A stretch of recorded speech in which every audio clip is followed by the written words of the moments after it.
What's up, YouTube? Capital G here. Got a fun little troll duel for you guys to check out, featuring my good buddy Morphin Jar. Morphin Jar has always been a card that I am really fond of, mainly because my first regional ever, where I played Dark World, 6-2 by the way, was my final record. It was one of the best cards in that entire deck. I remember flipping it over, OTKing people. I'd like flip over Morphin Jar and I'd be like, discard my hand, draw 5, summon Silver Gold, game.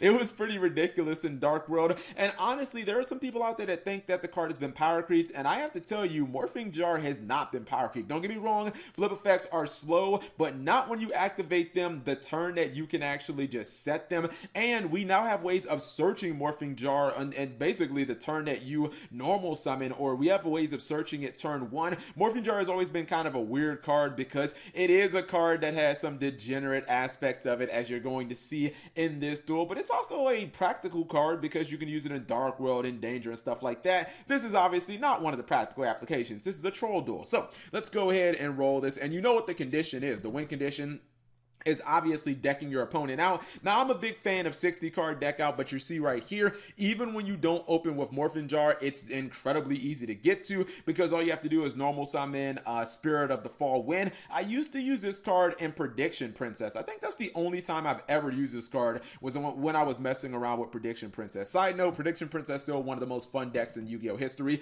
He's going to go ahead and set that Morphin Jar, activates AD Changer. That's one of the good things about this deck. It doesn't matter if you burn through your entire opening hand because Morphin Jar is just going to give you new cards anyways. As long as your opponent doesn't Ash Blossom your Morphin Jar, you can basically just fuck them. And even if your opponent does have something like, let's just say they had Impermanence or Effect Veiler, you do run Book of Eclipse in this deck, so you can actually dodge those cards anyway. So you see Foolish Burial.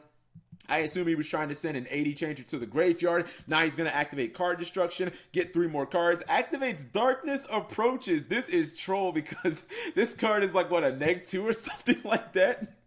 You give up 3 cards just to put a fucking monster face down. If that's not a neg, I don't know what is. Then he activates Book of Taiyu to flip it face up. But again, it doesn't matter how many negs you take because you always refill your hand up anyway. So you can afford to take neg 3s in this deck and it just doesn't matter. Book of Eclipse, chains Book of Taiyu just so it'll activate again. Then is going to actually chain the Book of Eclipse. No, I think that might have been at resolution. The fact is, it's going to be flip face up, then flip face down. Activates a Feather of Phoenix to put something on top of his deck, so he knows he's going to draw it. Activates AD Changer. AD Changer is an effect from the graveyard.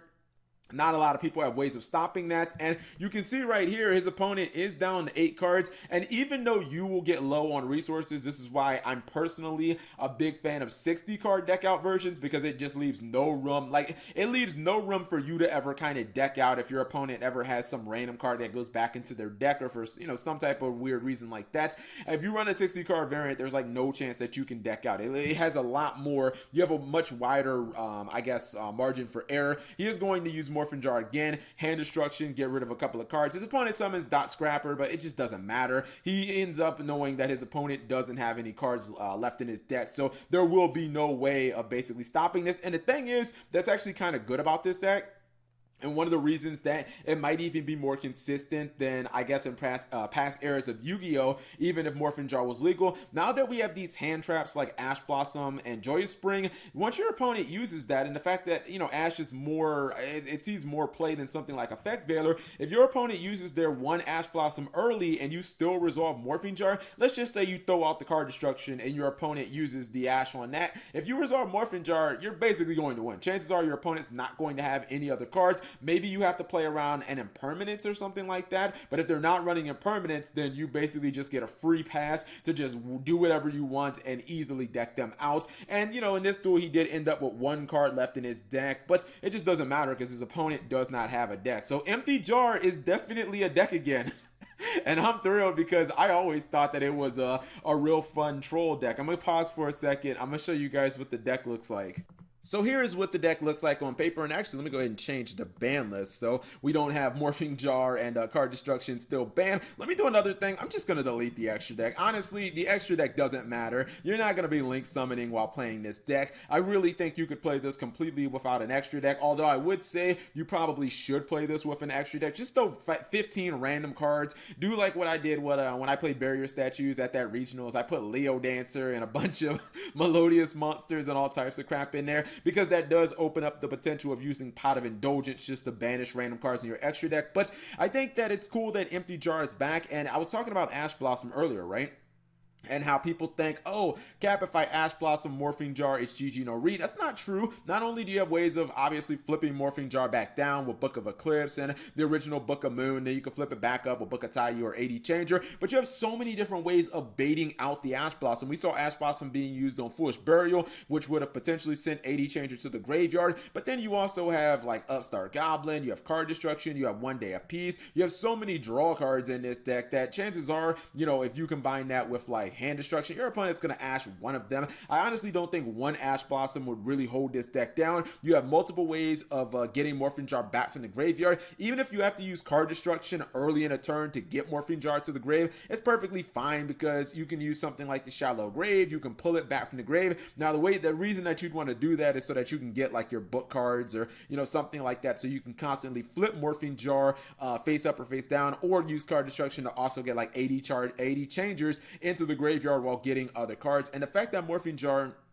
is searchable from Spirit of the Fall Wind just makes it like it just makes the deck more consistent than it would have been if you would have tried to play this deck during like 5Ds, which, you know, Morphing Jar wasn't even legal back then. But the deck has just gotten more consistent, and I feel like there's, oh yeah, you also have just good generic draw engines. You have Into the Void. This is another card to like get your deck rolling, and then you also play, these are cards that were known for playing you know, like Magical FTK or Magical Explosion FTK and degenerate decks like that, you know, Diamond Dude Turbo and those type of decks.